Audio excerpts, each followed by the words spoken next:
We're here to bring a new type of news show. New insights, new styles, and new topics every day. We are News Generation. Bringing news just for you. It's Monday, October 27th here in Seoul. I'm Lee Soo-jin, and this is News Generation. Joining us today is Jessica.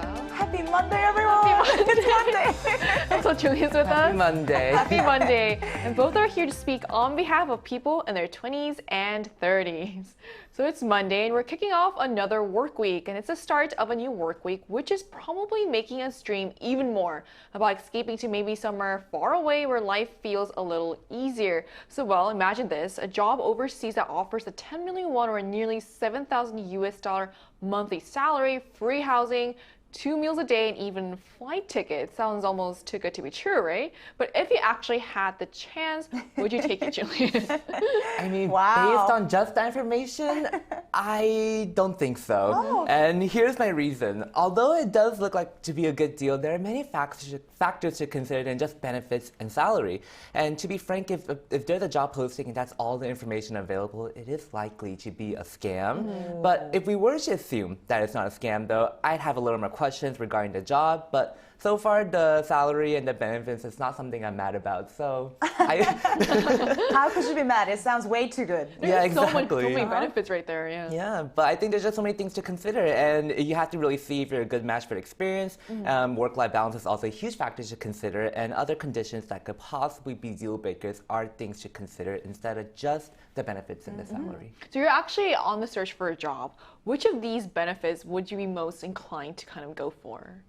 Like with housing, meals, free meals? Honestly, I don't know. I guess all the above, if that could be an I option. mean, all those sound really great. Yes. So these perks sound really tempting, but it would be definitely depend on what kind of work it is. And it looks like there are so many overseas job postings these days, and it's hard not to be a little suspicious. So what are your thoughts on this, Jessica? So I've actually gotten spam messages that have these tempting and captivating descriptions, work from home or make 1,000 a month super quick. And for some reason, instead of being excited, my radar kind of goes on. I go, why? If it's this good, why haven't others also jumped on it, right? And coming to me through a text without a legitimate company name, etc. And I'm not being pessimistic, but in a market economy, I truly believe that money equals the value of the service that I provide. But when the work and the transaction of the value of my work isn't clearly defined, and I get a promise of a huge return, I think that is my first red flag. I think that's really important to remember as well. And so when something sounds that good, you need to make sure, you need to do some background checks to make sure that you need to see what the catch is. And there have been growing reports of employment scams like this, especially targeting young people. So let's take a look at the screen to learn more.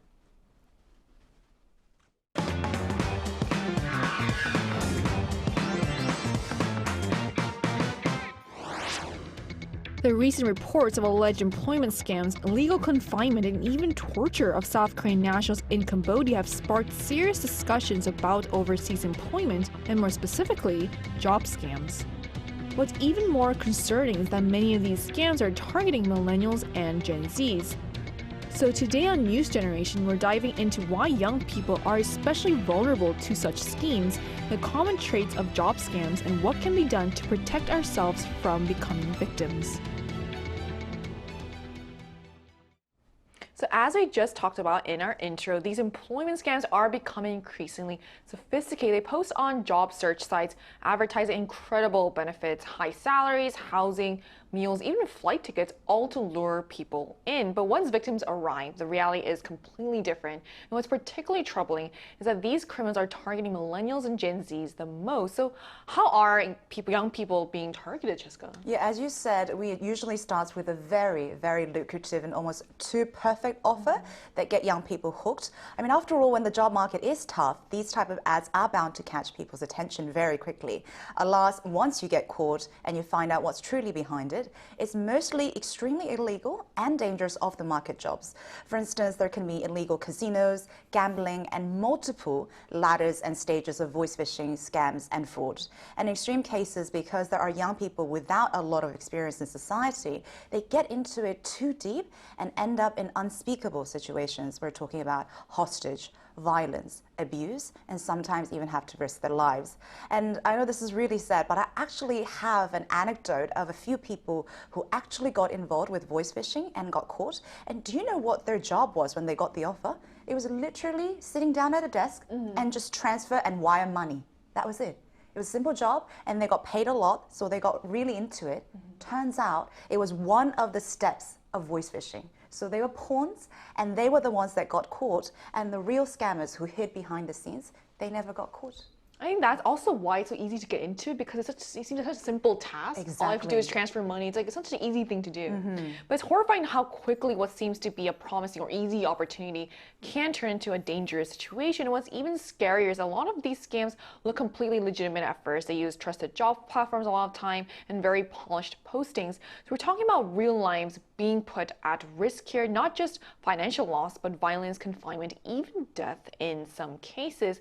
But despite these warnings, these operations still seem to be going on. For one, we've been seeing a lot of headlines recently related to Southeast Asia, particularly Cambodia. So how does that connect to what we just talked about, Julian? Yeah, so the Cambodia issue is a very prevalent and serious issue that's being continuously reported these days. But currently, the suspect who lured people with job scams and made the victims do illegal work, confining them and assaulting them, have been caught and extradited to Korea, and the investigation is currently ongoing. However, even after media reported on these job scams, kidnappings, and confinement, similar fraudulent jobs unfortunately still remain on the internet. And for young people who are eager to build a career abroad, it can be incredibly hard to tell which opportunities are real and which ones are traps. So even increased media coverage doesn't seem to be slowing this down, which is why it's important to raise awareness about what to look out for. So Jessica, what should people look out for when they see these job postings?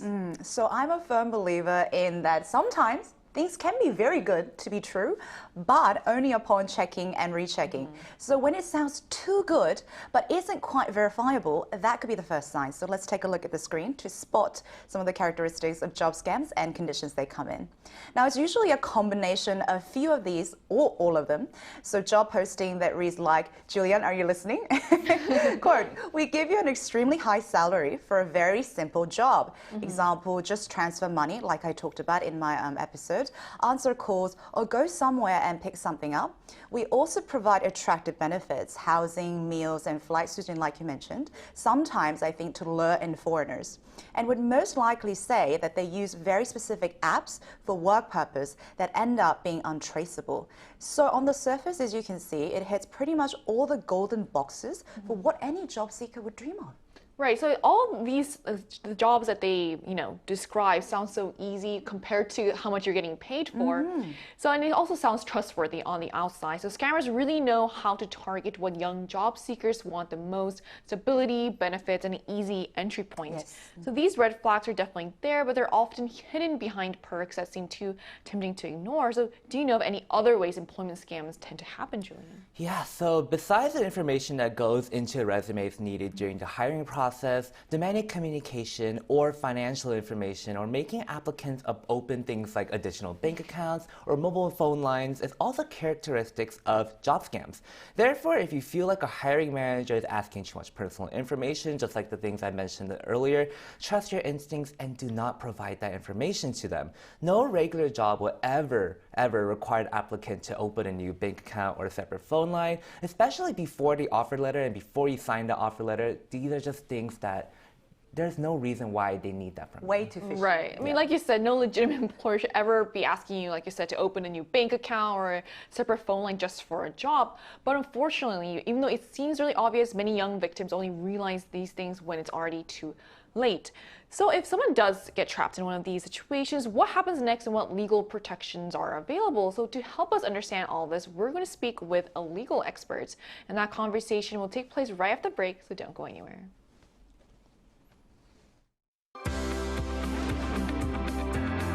NewsGen wants to hear from you. Go to YouTube and search out channel Arirang News. Click Posts and cast your vote in the poll. Make a new type of news with us. Joining us today is An Jung-sang, a lawyer here in Korea. Hello, thank you so much for connecting with us today. Good morning. Good morning. So what legal options are available for those who've fallen victim to employment scams? Well, I think that this Cambodian situation is a little more complicated than before, right? In this case, that the victim is also considered as a criminal. And from a victim's perspective, he or she needs to focus on depends on the culpability. It means that I committed a crime, but as charged, but I was under duress. Means that I was either forced to do so or the threatened to do so. In this respect, the court will look at close into the fact that both sides, whether it is the victim side and then the offender side, criminal side. So court will kind of testing a balance on how much they forced to do it or they willing to do it. That's the fact-finding issue, and then court will looking at carefully in how the proportions and how much it happened.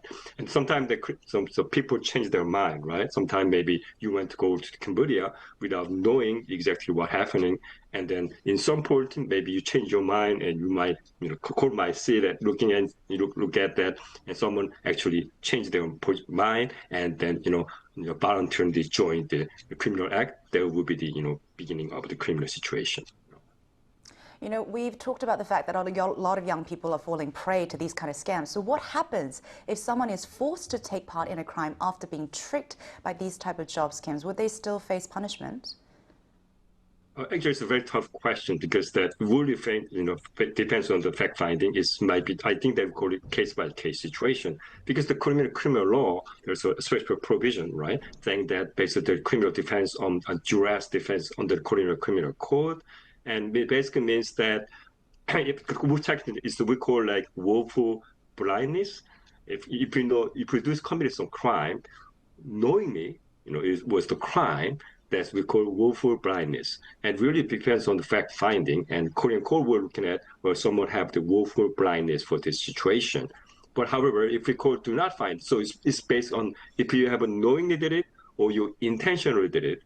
If you court find it, someone did it from the knowingly between intentionally, they will subject to criminal penalty. But if we court find that someone did it below the level of knowingly, and then there will be any criminal penalty. So that's will be the fact-finding situation, and court will carefully looking at what will the level of the intent. So is it knowingly did it or intentionally did it or below the knowingly level, there will be no penalty. Right? Mm-hmm. So what about the people behind these job scams? What kind of legal consequences do they end up facing? That's a very interesting question because the Korea have, they will, technically speaking, there's a territorial jurisdiction and the personal jurisdiction. Territorial jurisdiction means that it matters location of crime. So is it happening in Korea or in the Cambodia? In that case, maybe that not apply. But in Korean criminal system, also using the personal jurisdiction means that is applied to the Korean, in Korea or abroad. So the Korean criminal law will apply to this situation because the victims are Korean citizens, right? So it's based on the nationality. So there's like something like just exactly same happening in Korea because the Korean law apply to Korean victims. The question is that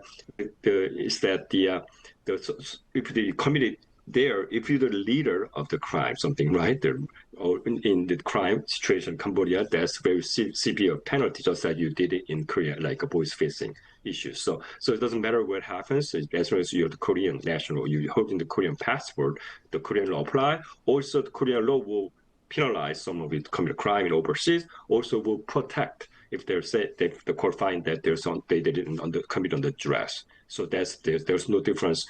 The bottom line is that Korean law applies to situation, and then they will protect you, also get punish you. So that's the base situation here. So it looks like there's a lot of things to consider here, whether it's intentional, also the location as well. So thank you so much for sharing all of that today. Okay, my pleasure. Thank you.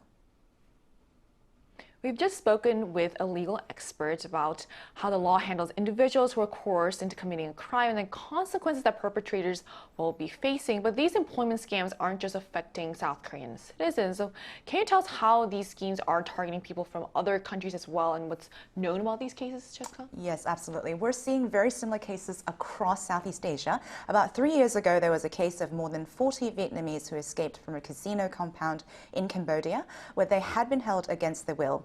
Now, they too were lured by false promises of high-paying computer jobs, only to find themselves forced to work up to 14 hours a day running online scam operations under threats and physical abuse. And they were locked up and kept in almost like a jail condition.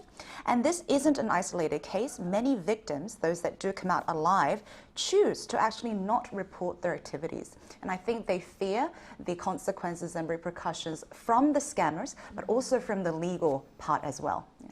Right, there's a lot of things to be considered and why. It's also understand why people are keeping quiet. So this isn't just affecting South Koreans. Similar schemes are happening across Southeast Asia. On the surface, these look like normal overseas jobs, but in reality, victims are being confined, forced to work long hours, even threatened with violence. So Cheska mentioned Southeast Asia. Are there similar cases happening in other countries, Julian? Yes, unfortunately, it's not just prevalent in Southeast Asia. For example, we have been seeing similar cases in Taiwan as well.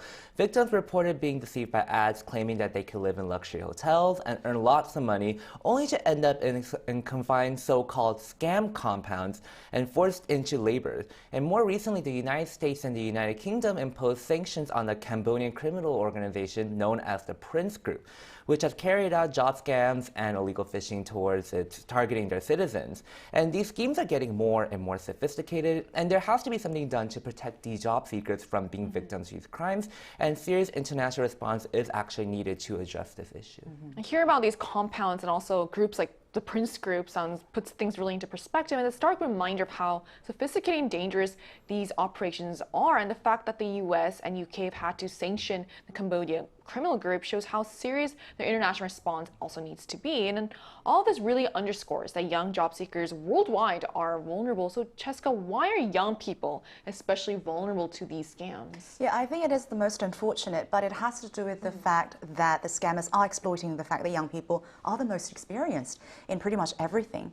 I mean, they lack experience, and I too, coupled with difficulty of finding stable jobs, and the fear for the future could make people desperate. And once they see these lucrative offers that just come right at them, they almost feel like it's a golden ticket out of the situation. So they kind of go into it hoping that it would, alleviate their financial burden and change their situation.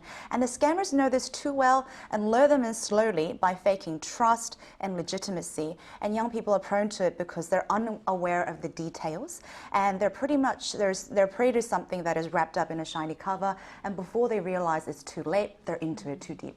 So at the core of it, it really highlights how the situation, how desperate people are in these situations. When jobs are scarce and living costs are high, young people are more likely to take big risks for quick financial gains. It's a combination of limited opportunities and financial pressure that makes these high-paying scams so tempting. So even when the risks are obvious, the promise of a quick solution can be very persuasive. Besides job scarcity, are there any other reasons why some young people fall for these scams? Yeah, it's understandable, but the get-rich-quick mentality is also a problem.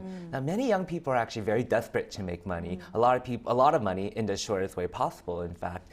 In some cases, young people fall for these job scams even though they know that they're illegal, tempted by the promise of high earnings. So with the risky investments of cryptocurrency and stocks becoming popular, some young people even take out loans, but they get in situations where they're unable to pay back those loans.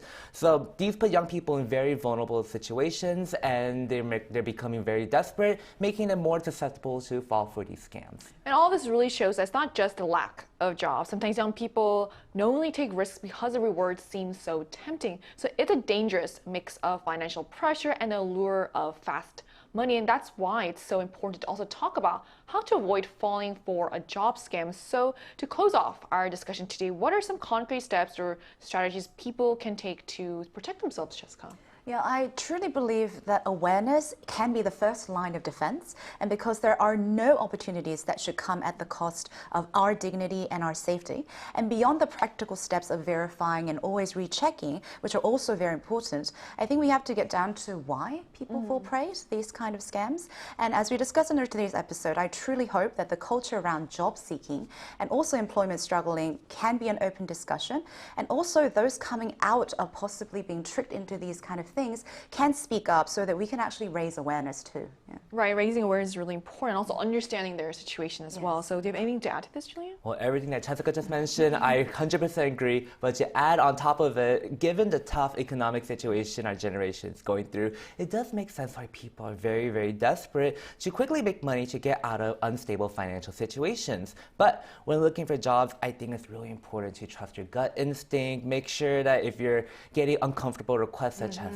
opening like a phone line like we mentioned or bank accounts, just chances are that it's a scam, especially if it's before an offer letter. So just keep that in mind when looking for jobs. Stay diligent and strong. I'm sure that better financial opportunities are available in the future, and that's all I can mention. Well said. So employment scams are becoming increasingly common and sophisticated, targeting young job seekers with promises that seem almost too good to be true. The key takeaway here is that awareness and caution are essential. Always verify job offers, never share sensitive financial information, and be wary of opportunities that seem too easy or too lucrative. By staying informed and cautious, young people can protect themselves and avoid falling victim to these schemes. So stay alert and don't let the promise of quick money blind you to the risks. So that brings us to the end of today's episode of News Generation, but News Gen will be back tomorrow at 10:30 a.m. Korean time with more stories and discussions. A big thanks to Cheska Pleasure's all mine. Thank you. for coming in, also Julian. Thank you for having me today. And to our viewers, thank you so much for tuning in. We hope you have the best day. We are News Generation.